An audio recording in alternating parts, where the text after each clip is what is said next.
Yo, what's up, guys? How's everybody out there doing? Guess what? Reema's back. I'm back. She was MIA all day today. I know you've missed me. And now we're here. We're coming to you guys live from the Arab Media Forum, talking about media and the evolution of media from our little booth in partnership with Dubai Media City. And it's looking great because one of my favorite people, I've heard this guy speak many, many times, and I'm always a big fan of what he does, and I've been following his career for a while.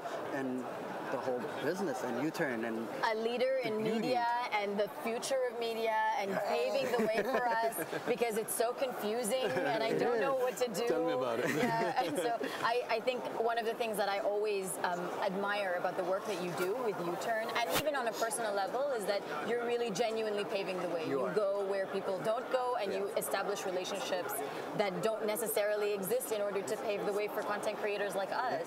So can you tell me about the journey thus far and what do you see for the future of media and entertainment?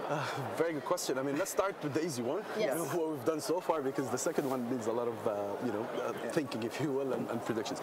So we started off really simple. I would love to sit and say, you know what, we had the vision and we knew, and I was sitting one day and I felt that this is the thing to do.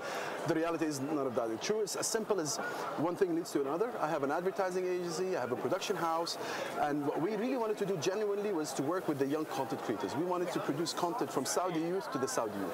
You know, the most important thing sometimes in business is to spot an opportunity. And that's what we saw back in the day, 2010. There were like satellite channels, there were the TV channels that government owned, but they weren't talking to the youth. They were talking to, like an older generation. They were sort of directed towards something specific. But what we wanted to do is talk to the youth, from the youth to the youth. And the best way to do it is to bring the youth to speak about it. So that's what we did. We started with Shilli, Attayer, Taki, and what have you. The classics. And it was basically, it's very simple. And we were expecting, to be honest, when we posted it on YouTube, we get, like a few thousand views. First time was like, 30,000, then jumped to 100 by, Shilli. I think before that, we were already a million something. It's like, wow, we couldn't believe this is happening. When you hit your first million, what did you do? It was, we couldn't believe it. Is there something wrong with YouTube? I mean, like, why are they watching this? Can you check here? Is everybody getting numbers or it's just us? So that was the beginning. And then we bragged about it. So, suddenly CNN took notice, other media channels took notice. We brought them to the office. It was literally as big as this. Where were you guys? In Saudi, in Jeddah. Okay. So it was a really 2 by 3 meters, like room where you had 10 people cramped in there. And that's where we do the content. And that's where there are lots of energy with single-minded people who wants to do something, who wants to, who spot an opportunity and say, you know what, let's really go ahead and do something. And the beauty of it is we've never planned the result. And that's, when you do something that you're passionate about and that you love, let the results come. I always say, start walking and the road will appear. Yes. It's not over planning. It's not, putting 10 steps ahead. We do a step and then we look. So our first step was to produce content from the youth to the youth. Then came the second step when the media started noticing us, YouTube specifically, and they said, you guys are an MCN. And we didn't know what an MCN was. Yeah, I was about to say, what was it? Multi-channel network. And then we've learned that a multi-channel network is aggregator of content. So we thought instead of going out and competing with the young content creators, let's work with them, let's support them. So we became a network where we, partner with them, let them come and do what they do best, which is content, and we do, the backup support, monetization, handling YouTube, and what have you. And then, we started growing. Then other platforms noticed and said, why are you just an MCN? Why don't you be an MPN? It's like, what's an MPN? Wait. What's an MPN? Multi-platform network. Oh, so you're not multi-platform. So you go on. So that was when we started working with Yahoo. And unfortunately, they're not here now, but it was Yahoo. Put the content on Facebook, and then came Instagram, and then came Snapchat. So today we're on Snapchat. We're very big on Snapchat. We have the Discovery Channel, and we have an original in there. So our story has been moving forward, always trying to explore, find out what's new, try to be ahead of the game.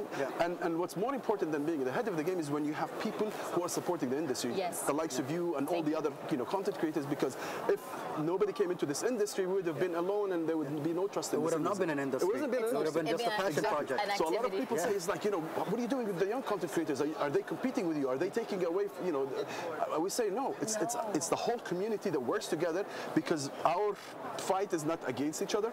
Our fight is against other platforms or other, media, if you will. And what we want to do is we say, no, this is legit. This is really targeting the youth. We are from the youth to the youth, and we deserve to exist. What's even more important, that because we reach the people, we deserve to make money. And I think this is the area most of the young content creators are struggling from. You want to make money? It's the big TV channels. We're more like charity. We have something. What? You're charging this much? It's so expensive. You don't believe it. I have an agency, and I know how much people pay on advertising. Exactly. So do I. Millions hundreds of thousands in there. And you come here, it's like, nah, 10,000, it is a lot. 50,000, oh no. Yeah. Seriously. So this is where we hope. That, so just around like on a business sense, like, so it is like you're operating it as an agent service. It is through brand partnership is how you develop your financing. Again, we've been in a learning and experimental mode. So if you say where were we 2010 is different than when we were in 2013. That's another milestone. In 2015, it's different than 17. It's different than where we are today. So in 17 we won the Arab Social Media Influencer Summit. We were awarded, like a production studio with N5 and Sheikh Mohammed. So that was a milestone for us where we say, you know what, we're coming to Dubai. We're no longer just Saudi-based. So that's what brought you out here. Yeah.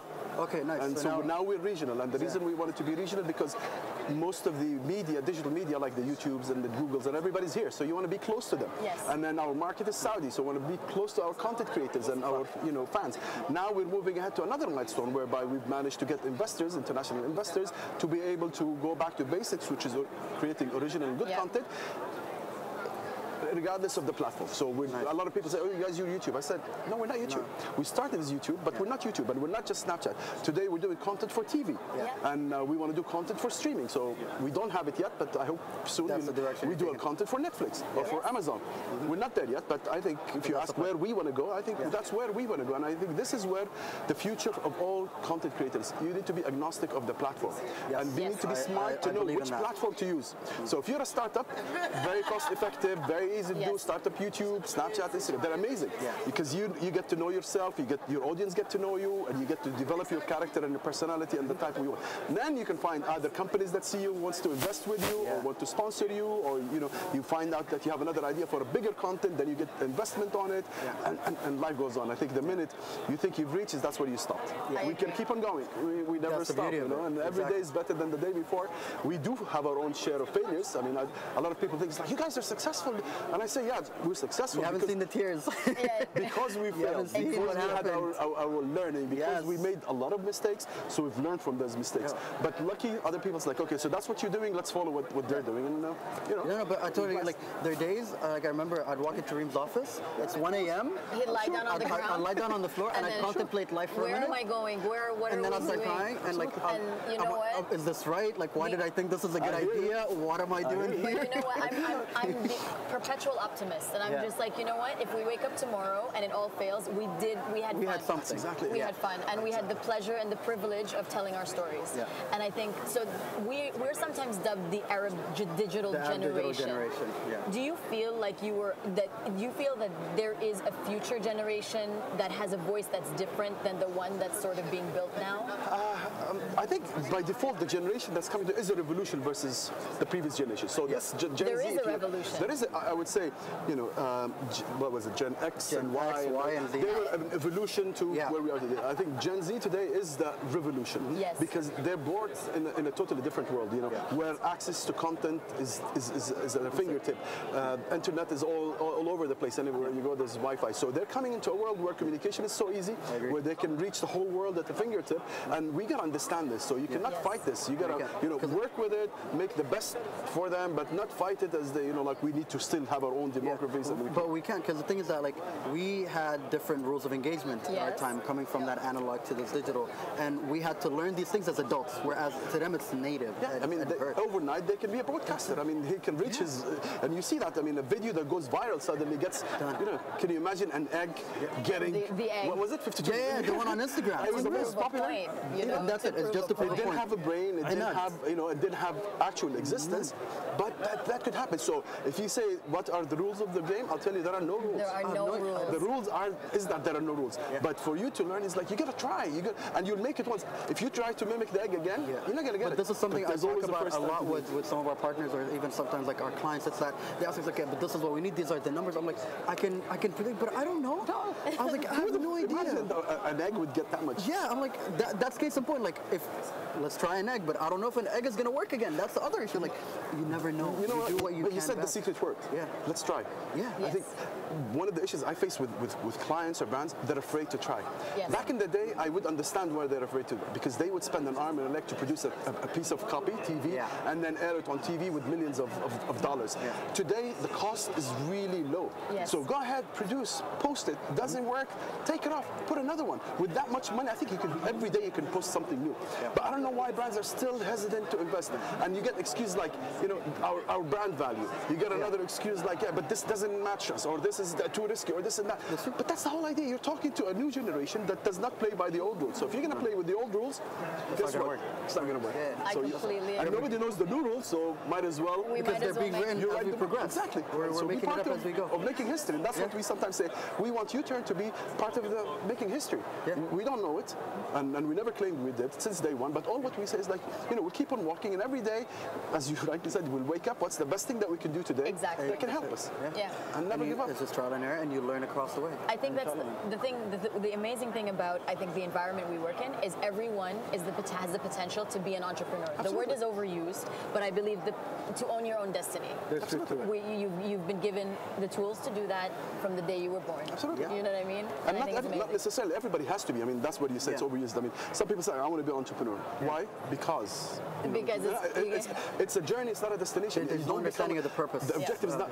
I never intended to be an entrepreneur. I only realized I was an entrepreneur after I started 3 companies. And I swear to God, oh, this is what it is. And I was in a conference and people were talking about the entrepreneurs. I thought I was a businessman. I mean, back in the day, we used to call it businessman. You start a business. That's it. Oh, no, man, you're an entrepreneur. When I realized, like, Steve Jobs was an entrepreneur.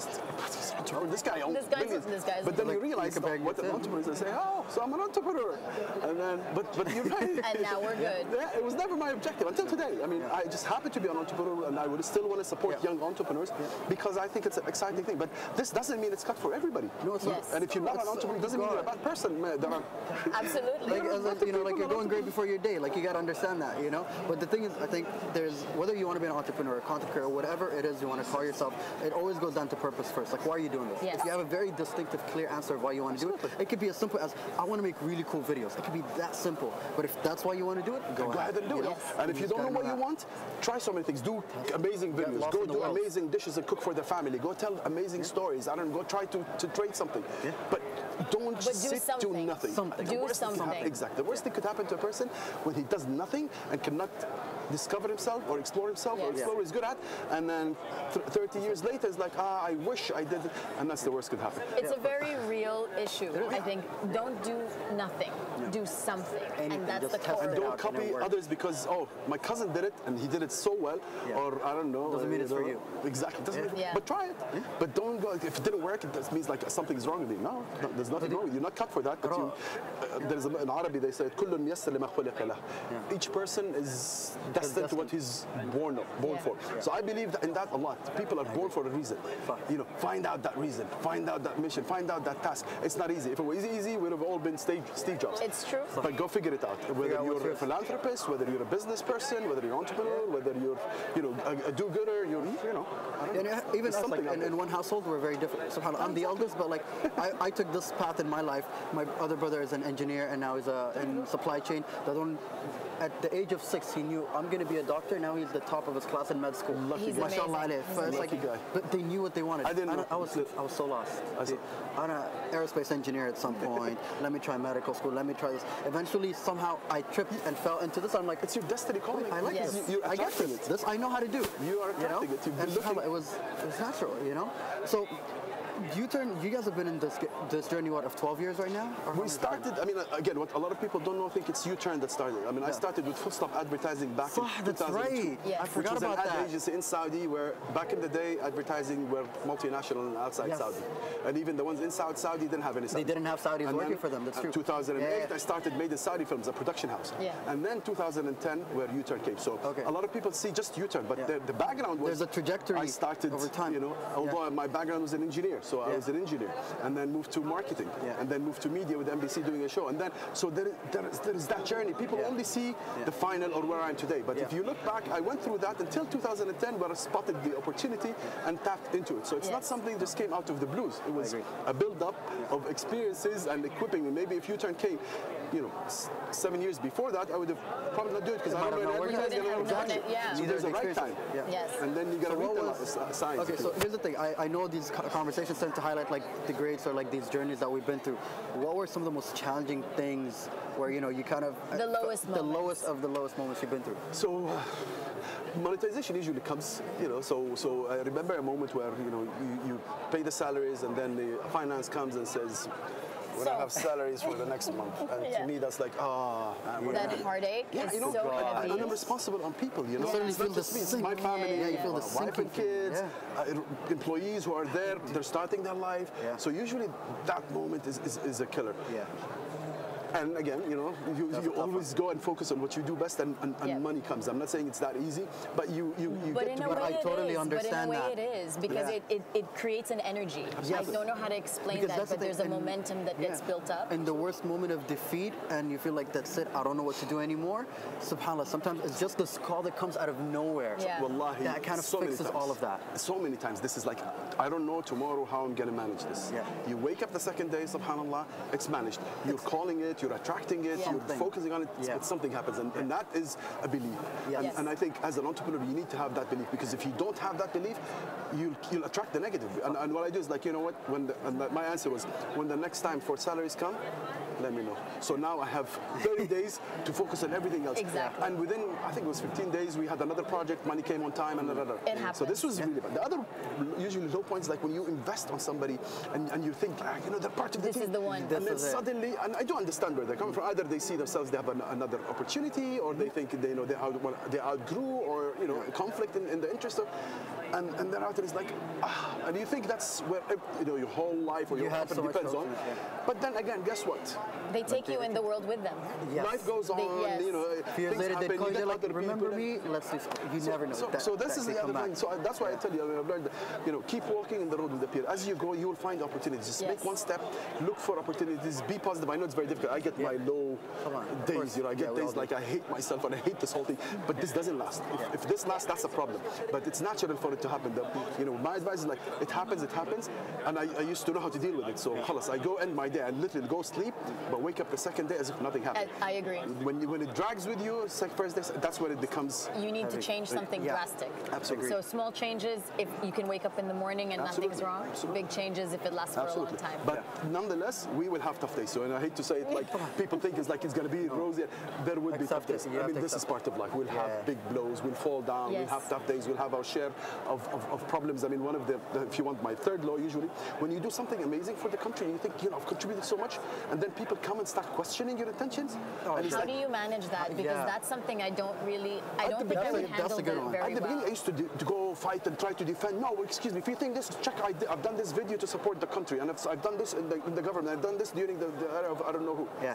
And then I realized, you know, the more conversation you open, that's what they really want, because to me, I've learned that, you know what, just close your eyes and ears. They're usually people who sitting behind a computer who have nothing to do except and then hate just on you. hate on you and everybody else. Yeah. So I used to take it personally, and I realized it's not just me, it's everybody who's successful, or everybody who has a message, or everybody. Who are you to judge? You know, if I'm bad, there's a government behind me to know this guy's not good, then lock me up. Yeah. Exactly. But if I'm here and I'm still working, then come on my place, see what I've done. I put Saudi flag in Cannes when I went, you know, like for the first time Saudis in Cannes, you know, as a media company. That's something I'm proud of. There you go. That's what I did. So come and talk about this one rather than talking. It's like you said this or you said that, and I walk don't in know. my shoes for half an hour and let me know how you feel. Then let's talk. So at least walk. You know, you're sitting there behind desk. Do something. Do something.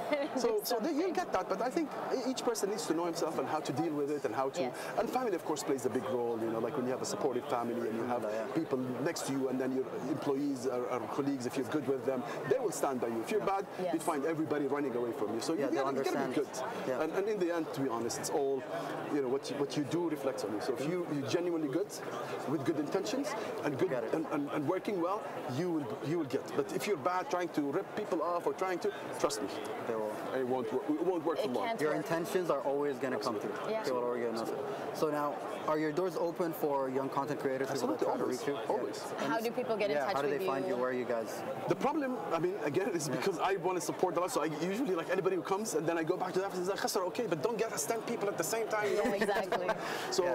But between Dubai and N5 and between Jeddah, Riyadh, and now Lebanon, so we can accommodate different people. What we're trying to set up now is more of an academy, U-turn academy, whereby everybody who comes, there is a structure. Because what happens now, people come without a structure, and some of them would click, some of them wouldn't know how to, and they was like, you know, but we didn't benefit, or we were left alone. It's like my son. He wanted to be a content creator, so I took him, threw him in the office, figure out, and then a week later, I don't know where I belong. I don't know anything. And he's my son, so if they were going to take care of anybody, did. But I guess because everybody's busy, so I'm under the impression like throw them in the sea, they learn how to swim. Yes. But it doesn't work with everybody. But it works with people like us. Exactly. So it works with me. I'm assuming it works with everybody. We were taught to do that, but not everybody is. There you go. So what we're trying to do now is to have a U-Turn Academy, and this is like a structured, organized way where people come in for intern or for support, or even help them develop their content. Wonderful. And then hopefully they. But also, what's great about it, it becomes like a filtered pipeline. Exactly. Yes, it helps you identify where people. Somebody might come wants to be a content creator, but turns out they're great at finance. You know what? Exactly. Hey man, that's. I just met somebody in there. He's trying to. I want to be an influencer and this and this and that. And, you know, I was honest. And how do you become an influencer? You're not going to become. So you know, you're talking to a different generation. You know, he and I come from a different generation. Yeah. So I said, you know, our generation is not on social media, and the kids today look at us as their parents. So they're gonna like, you're talking to my dad. Yeah, I mean, so by default, sometimes you can't have it, but you can be an influencer on other platforms, on Twitter, on you know, on digital media that's written, on that type of stuff. You don't have to be an influencer on Snapchat. And I think you can't influence. The one thing you can never change is that also influence in what and where. Exactly. Like I don't have to be a digital social media platform influencer, but if I'm a teacher in a school, I'm an influencer. These are my students. Much better than a person on digital, because on digital is just, you know, he's well known, but while the teacher raises generations, or a mother, for instance, she's the best influencer. Of course. By far. And I think that's usually just taken out of context because they think, okay, I got to be big on social, and that's what makes me influential. But sometimes your influence on 1 or 2 or 3 people can be so much greater over time. Probably the word influencer or the name influencer is not really, maybe say popularity. So it's, from a popularity point of view, I agree. But influence doesn't have to be anyway. So maybe let's start changing the name from influencers to populars. Populars. It is. So populars. So you guys are populars and influencers. We coined it. So I'm an influencer, I'm popular, but there you go. I was popular too. I mean, before we wrap, I wanted to actually bring out a point, because I remember I heard you speak about this a couple of years ago at the Links, and you're talking about the export of culture. Yes. And I think that was really important. I wanted you to just give some context on that, because I think that also played a big part in what you do. So when we started in Saudi, one of the issues we looked around and faced was there isn't Saudi content. We are consumers of content. You know, whether the Egyptian, you know, movies, the Syrian was amazing. They do the historic drama, Khadiji drama, all over the region. They're really good at it, except us. We have Pash Mapash, and I'm proud of that. Spectacular, but that was one. Nonetheless. But it wasn't a genre. You know, like you say Syrians, all the drama, you know, the historic drama, you know, movies, Egyptian, and action. So, you know, so we wanted to own something. And that has been always, you know, a motivator for me. It's like we want, and that's why our mission statement, export civilization or culture through entertainment. So we want the world to know about Saudi. This is really what we want. And the best way for others to know about you is to show them what you really do. Unfortunately, you know, and Arabs in general, or Saudis, you know, specifically, we don't stand well in the Western media because of all the unfortunate terrorism, which was done by this tiny percentage of people, and they would all talk about this huge percentage that we stereotype. So what we wanted to say, no, we're not like that. So we showed, you know, shows where we had Hatoun and Noon al-Niswa talking about her daily life. She's a Saudi, she's put in there, and that's the kind of culture that we want to export to the rest of the world to know about us. You know, we have the tolerance, and now is better than any time with the new Saudi that is happening. It's amazing. You know, women can drive, cinemas are there, they can go to the stadiums, and all these things are new stuff, and we're proud of it, and that's what we want to tell the world. Rather than just you know, trying to enforce it. It's so good because when I was at Links that year and I heard you speak, because like that was when I just started Dukkan. I met Reem. I was recording episode 7 of the show in that same Links. I'll never forget that. And you were speaking, and so I was talking to when I met Reem right before I came for your talk, and I was telling her, she's like, so why are you doing this? And I told her, I was like, okay, well, as a Sudanese, you know, in Arab media, we're not the best presented people because unfortunately for so many different things to politics. And then as Arabs in Western media, I don't like how we look. And like this thing where I wanted to fight it back, but I couldn't fight it I can't fight fire with fire. So I had to be positive and optimistic. Like we got to make great content and we got to shoot with love and find like a positive spin on things and of how we could do it better. So we were talking about that, and then I came and I heard that talk, and it just everything just came in that moment together. And I was like, oh, this is perfect, you know, and that's why I loved it, man. It was so beautiful. Great, I'm happy to hear this. I mean, so I have an influence now. You do. You remind us to own our narrative, to own our narrative and to tell our stories, so that that's the most. Don't copy somebody else. Be authentic, be original, and there is audience for that. And if they're not here today, they will be here tomorrow. I mean, remember, life is a journey. Life is not a destination where tomorrow it ends. We're done. We still have, when you guys are young, so you still have a long way to go. We'll see how it goes, and you know, hopefully it turns out to be the best. Thank you. Thank you for your time. Thank you for your wisdom. Thank you so much. Thank you so much. It's been amazing. I'm so happy. And thanks for my. By the way, help yourself. I'm fine. For our show guests, everything you need. See you guys. Thank you guys so much. Thank you guys. Thank you. Thank you. Okay. Thank you.